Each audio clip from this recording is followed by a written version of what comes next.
বাবা মহারাজ, আজকে আপনি বেশ খোশ মেজাজে আছেন মনে হচ্ছে। সে তো থাকবেই। মহারাজের মনে যে বসন্তের হাওয়া লেগেছে। উফ, বসন্তকালেই যা গরম পড়ে গেছে কি আর বলবো, পুরো আগুন। একটু দেরি হয়ে গেল মহারাজ, কিছু মনে করবেন না কেমন? আরে ঠিক আছে ঠিক আছে। বসন্তেই গরম এলো, বাইরে যেন আগুন। আজ মহারাজ খোশ মেজাজে, মনে লেগেছে ফাগুন। মন্ত্রী মশাই চোর চোর। দেখেছেন মহারাজ, দেখেছেন গোপালের কোনো কাজ নেই, শুধু আমার পিছনে লাগে। আনন্দ পাই, ধরুন এটাই আপনার প্রতি ভালোবাসা। তেলে বেগুনে জ্বলে উঠলেন মন্ত্রী, গেলেন রেগে। গোপাল নাকি আনন্দ পায় মন্ত্রীর পিছনে লেগে। বেশ অনেক হাসি ঠাট্টা হয়েছে। এবার আমি যেটা বলছি সেটা শোনো। বলুন মহারাজ। আর মাত্র কয়েকদিন পরেই তো দোল যাত্রা, রং খেলা। আর এবার দোল যাত্রায় আমাদের কৃষ্ণনগরে স্বয়ং নবাব বাহাদুর আসছেন হোলি খেলতে। উনি এবার ছুটে ছুটে রং মাখাবেন, আর তোমাদের সবাইকে পালিয়ে পালিয়ে বেড়াতে হবে। দারুণ মজা হবে। এর জন্য তো স্বতঃস্ফূর্ত হতে হবে। গোপালের যা চেহারা, তাতে সে কি এই ধরাধরি খেলা খেলতে পারবে? কেন পারবো না, নিশ্চয়ই পারবো। হ্যাঁ ঠিকই তো, চেষ্টা করলে নিশ্চয়ই পারবে। মহারাজ, আমার মনে হয় যে বড় আকারে খেলা শুরু হওয়ার আগে আমাদের রাজসভাসদদের মধ্যে একটা ছোট খেলা হওয়া উচিত। সেটা কিরকম? খুবই সোজা।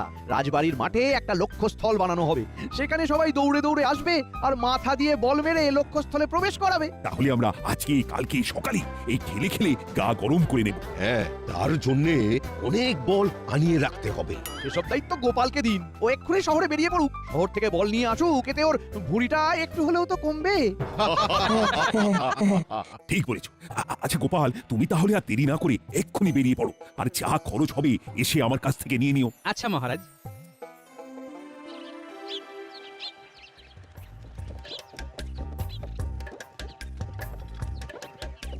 উফ, সব সময় আমার উপরে যত রাগ মন্ত্রী মশাই। এই তাড়াতাড়ি গাড়ি ছোটাও তো, শহরে গিয়ে আবার রাতের মধ্যে ফিরতে হবে। আচ্ছা গোপাল দাদা, চল চল চল চল চল চল।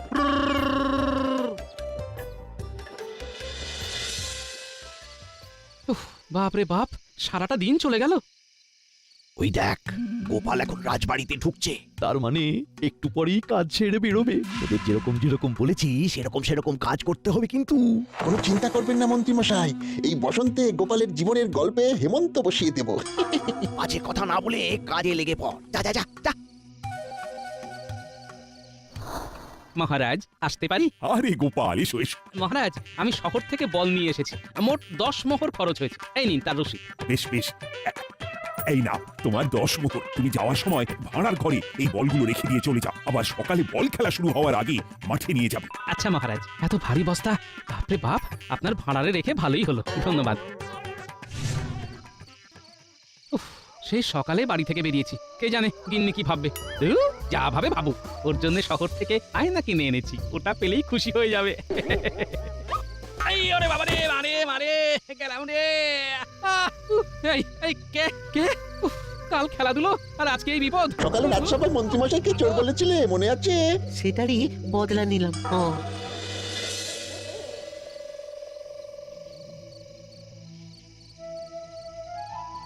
ওই তো ওই এতক্ষণে ওনার আসার সময় হলো, আর ওরকম ঘোরাচ্ছ কেন? কি হয়েছে? আরে বলছি বলছি, মহারাজ শহরে পাঠিয়েছিলেন যে, ও মাগো। তার জন্য এত দেরি? আরে দেরি কি আর সাত করে করেছি? ও মাগো, এই দেখো তোমার জন্য কি এনেছি, আয়না। এ কি এত ভাঙা আয়না? আর বলো না, একটু আগে। হায় হায় হায়, তুমি চুপটি করে বসো তো দেখি।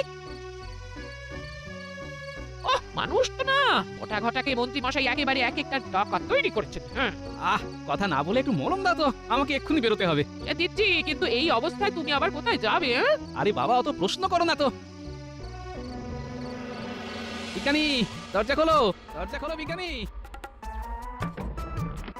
এ কি গোপাল, তুমি এখন? হ্যাঁ শোনো, মন্ত্রী অনেক বেড়েছে, আমার কি অবস্থা করেছে দেখো। এ কি গো, মলম লাগিয়েছো মনে হচ্ছে। হ্যাঁ, এবার এবার শোনো, কাল মন্ত্রী মশাইকে জব্দ করবো। হ্যাঁ, তোমাকে শুধু একটা সাহায্য করতে হবে। কি সাহায্য করতে হবে বলো? কি পারবে তো? হ্যাঁ হ্যাঁ, কেন পারবো না? তুমি আমার এত কাছের বন্ধু, তোমার জন্য এইটুকু সাহায্য না করতে পারি তাহলে তুমি আর কিসের বন্ধু, আর কিসেরই বা বিজ্ঞান সাধনা। হ্যাঁ ঠিক আছে, আমি কাল সকালে রাজবাড়ি যাওয়ার আগে তোমার বাড়ি হয়ে যাব, কেমন? বেশ বেশ, আমি তোমার কথা মতো কাজ করে রাখবো।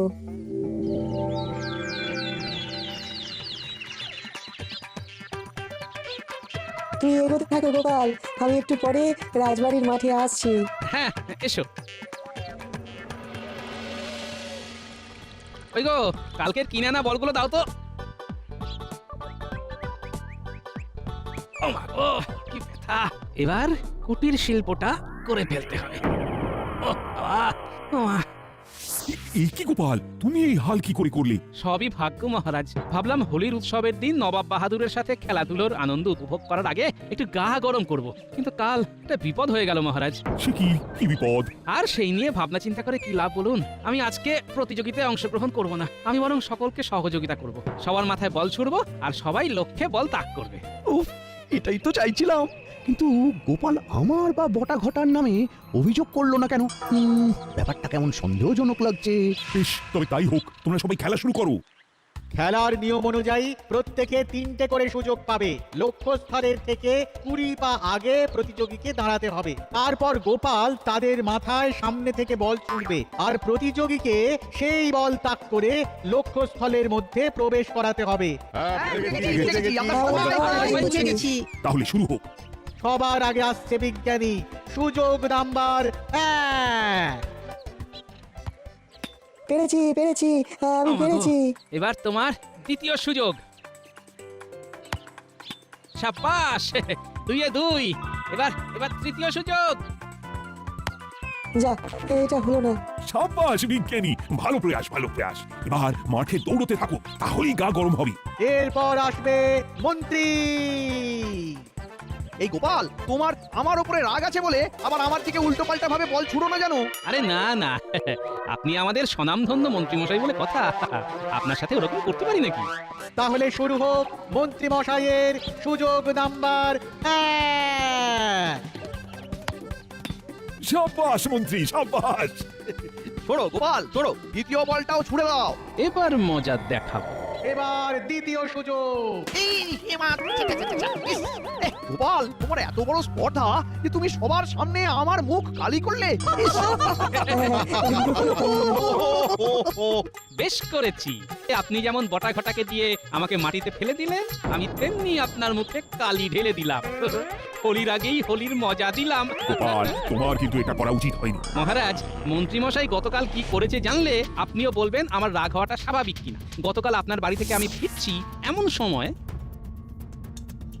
না না না না, এটা কিন্তু একদম ঠিক করোনি মন্ত্রী। সেদিন রাজসভায় সবাই সাধু সাধু বলার পরে আমাকে চোর বললো, সেবেলা সে তো আমি মজা করে বলেছি, কিন্তু তা বলে আপনি আমাকে এভাবে মাটিতে ফেলে দেবেন? এতটুকু মানবিকতা নেই আপনার মধ্যে? সত্যি মন্ত্রী খুব খারাপ। গোপাল আজকে বদমাইশি করে তোমার মুখ কালো করে দিয়েছে, কিন্তু তোমার আসলে মনটাই কালো, প্রতিহিংসা পরায়ণ। সত্যি মন্ত্রী মশাই, আপনার আপনার গায়ে চারিদিকে দুর্নাম। এটা সবাই বলে। বেশ, আমি কথা দিচ্ছি, আমি ভালো হয়ে দেখাবো। তাহলে বাকি খেলা শুরু হোক। পুরো মুখের হুলিয়া বদলে দিল, এইভাবে প্রতিশোধ নেবে না? ইস! এত হিংসে কেন তোমার মনে? একটু ভালো হতে পারো না নাকি? আমার বড় হয়ে তুমি এত এত খারাপ কি করে হলে, আমি তো এটাই ভেবে পাই না। উফ, যে পারছে আমাকে ধুয়ে দিচ্ছে। দূর দূর, ছি ছি ছি ছি। বুঝলে গিন্নি, চুন হলুদে বেশ ভালো কাজ হয়েছে। গোপাল দাদা, খুব বিপদের মধ্যে পড়ে গেছি। আরে আমি নিজেই বিপদ কাটিয়ে একটু সুস্থ হওয়ার চেষ্টা করছি, আর তোমার আবার কি বিপদ হলো গো? আর বলো না, কদিন একজন জমিদারের জমিতে ভাগ চাষি হিসেবে কাজ করছিলাম। হঠাৎ করে বলে কালকে থেকে আর কাজে আসতে হবে না। সে কি, কেন? জমিদারের এই মুহূর্তে হাতে টাকা পয়সার অভাব, তাই আর কি, মানে সব দিন মজুর ভাগ চাষিদের সরিয়ে দিচ্ছেন। এখন আমি কি করি বলো তো? বলছি, আমি তাহলে এই চুন হলুদটা সরিয়ে রান্নাঘরে রাখছি, কালকে আবার নিও। বেশ বেশ, এই তো পেয়েছি। আচ্ছা, তুমি এক কাজ করো, হ্যাঁ, কদিন পরেই তো দোল উৎসব, সবাই রং আবির কিনবে। তুমি ওই ফুলের পাপড়ি, হলুদ, গাছের পাতা এসব দিয়ে ভেষজ রং তৈরি করো। এটা তো বেশ ভালো বুদ্ধি দিয়েছো গোপাল দাদা, ধন্যবাদ, তুমি আমাকে বাঁচালে। শোনো, তুমি একবার বাচ্চাগুলোকে বলো কাল বিকেলে যেন আমার সাথে দেখা করো। হ্যাঁ, আচ্ছা। কেন জেঠু, কেন? এ কি মহারাজ, কি হয়েছে আপনার জেঠুর? আমার কর্তব্য জেঠু গতকাল রাতে মারা গেছেন। এ তো বড় দুঃখের কথা মহারাজ। তাহলে আপনার বাড়িতে দোল উৎসবের দিন পূজা হবে কি করে? সেটাই তো ভাবছি। নবাব বাহাদুর নিজে থেকে জানিয়েছেন এবারে তিনি কৃষ্ণনগরে উপস্থিত থাকবেন। কত কত ভেবে রেখেছিলাম গ্রামবাসীদের নিমন্ত্রণ করব, সবাই দোল খেলার পরে রাজবাড়িতে খাওয়া দাওয়া করবে। মহারাজ আমি বলছিলাম কি যে আমি তো অনেক পাপ করেছি, তাই ওই শুভ দিনে যদি পুজো পাঠ খাওয়া দাওয়া সব আমার বাড়িতে আয়োজন করি তাহলে আমার কিছুটা পাপ ধুয়ে যাবে। দাঁড়ান মন্ত্রী মশাই, আমি বাইরে গিয়ে দেখে আসি। কি দেখবে গোপাল? এই আজকে সূর্য পশ্চিমে উঠেছে কিনা। একদম বাজে কথা বলবে না। ঝগড়া বন্ধ করো, আমার মন মেজাজ ভালো নেই। মন্ত্রী মন্ত্রী তুমি খুব ভালো প্রস্তাব রেখেছো। তুমি তাহলে আর দেরি না করে এক্ষুনি সকলকে নিমন্ত্রণ করা শুরু করে দাও। হ্যাঁ মহারাজ, প্রথমে মহারাজকে দিয়ে শুরু করব, বুঝলি? হ্যাঁ তাই চলুন। সত্যি আমি খুব খুশি হয়েছি। হয়তো আমি তোমাদের সাথে দোল খেলার আনন্দ উপভোগ করতে পারবো না, যেহেতু আমার অসুখ চলবে, কিন্তু আমি একবার দেখা করে আসবো। বেশ বেশ মহারাজ, আমি নবাব বাহাদুরকে নিমন্ত্রণ করে আসবো। বুঝলি বটা ঘটা, সব গ্রামবাসীদের নিমন্ত্রণ করব, সব সভাসদদের বলবো, কিন্তু গোপালকে বলবো না। বেটা উচিত শিক্ষা পাবে। হ্যাঁ দারুণ মজা হবে। আচ্ছা ঘটা, তুই এই পত্র নিয়ে নবাবের কাছে চলে যা, বুঝলি? আর বটা, তুই কিছু পত্র নিয়ে গোপাল ছাড়া বাকি সভাসদদের বাড়ি যা, আর আমি গ্রামবাসীদের বাড়ি যাচ্ছি। হ্যাঁ আচ্ছা মন্ত্রী মশাই।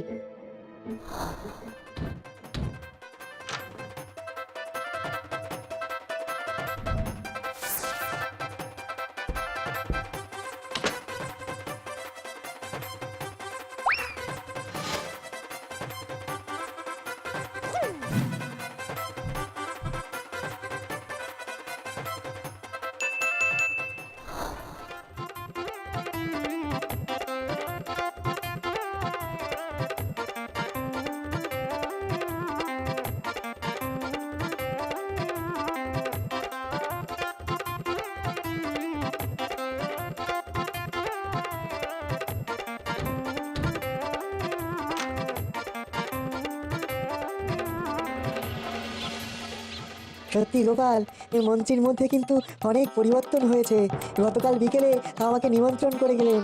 আমাকেও শুনছি ওই ভোলার দোকান থেকে ক্ষীর কদম্ব, জিভে গজা, রসগোল্লা, অনেক রকমের মিষ্টি আসছে। ও মা, কি আমাকে তো নিমন্ত্রণ করেনি। সে কি সব সভাসদদের বললো, তোমাকে বললো না? না, ওই তো মন্ত্রী মশাই দূরে রাজবাড়ির দিকেই যাচ্ছেন, উনি হয়তো ভুলে গেছেন। যাই, ওনাকে গিয়ে জিজ্ঞেস করেই দেখি। এই খাওয়া দাওয়ার ব্যাপারে আমি একটু নির্লজ্জ। ও মন্ত্রী মশাই।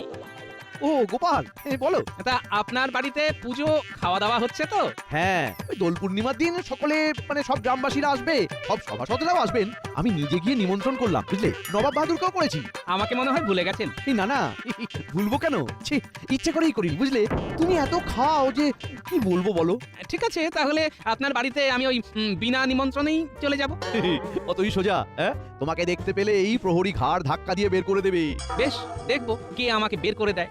যদি আমি আপনার বাড়ি গিয়ে সেদিন খেতে পারি, তাহলে আপনি সবার সামনে নাক খত দেবেন। ঠিক আছে ঠিক আছে, দেবো।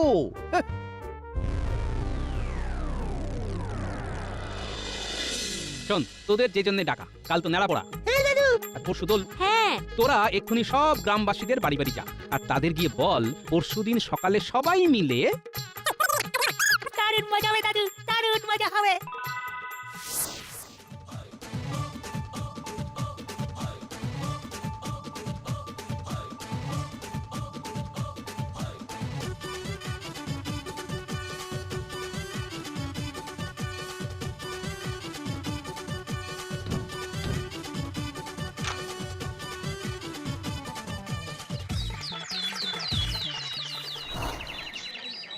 এই তো পুটির বাবা, ভেষজ রঙের দোকান দিয়েছো? হ্যাঁ সত্যিই গোপাল দাদা, ঠাকুরের আশীর্বাদে ভালোই চলছে। তোমার বুদ্ধি অনুযায়ী কাজ করে বেশ উপকার হলো। বেশ বেশ বেশ। কাল সকালে কি করতে হবে মনে আছে তো? হ্যাঁ হ্যাঁ, সব মনে আছে।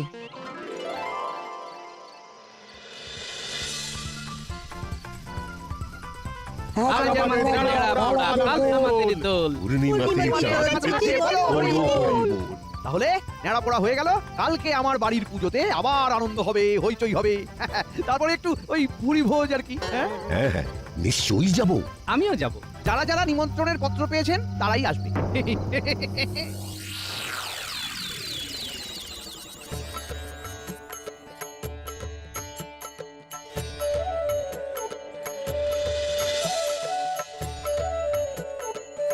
সবাই তো এসে গেল, গ্রামবাসীরা তো এলো না।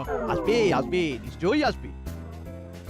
এ কি সবাই এরকম রং মেখে সংসেজে এসেছেন কেন আপনারা? হ্যাঁ, এই আপনি কে? আমি পুঁটির বাবা। ওহো, ঠিক আছে ঠিক আছে, ভোগের প্রসাদ গ্রহণ করুন। এই মাটি করেছে, কাউকেই তো চেনা যাচ্ছে না। এর মধ্যে যদি গোপাল ঢুকে যায় তাহলে তো গোপালকে চাপে ফেলাই হবে না। ইস, বাবা বাহ, সবাই তো দেখি রং খেলেই এসেছে। তাহলে আমি যে রং খেলবো ভেবেছিলাম। আমরা আবার খেলবো। আচ্ছা, কৃষ্ণচন্দ্র তো ব্যক্তিগত কারণে আসেনি, সব সভাসদ এসেছে, শুধু গোপালকে তো দেখছি না। আমি আছে যাবো না, এই এখন এই ক্ষীর কদম খাচ্ছি। কি তুমি লুকিয়ে আছো? হ্যাঁ, এবার সবার সামনে নাক খত দেওয়া শুরু করুন। আপনি তো বাজিতে হেরে গেলেন। হ্যাঁ নয় হ্যাঁ। না না, এই না, আমি নাক পাত দেবো না। না, ঠিক আছে, তাহলে এই তোমরা সবাই শুরু করো। এই এই এই এই এই, আরে কি হচ্ছে? আরে কি হচ্ছে নাকি? এই বেশ, কিছু না, সব ভেষজ রং। তাহলে এই আনন্দ আমিও উপভোগ করতে চাই, আমিও রং মাখবো।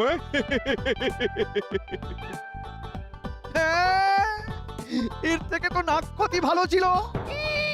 সবাইকে খাইয়ে এই পেলাম।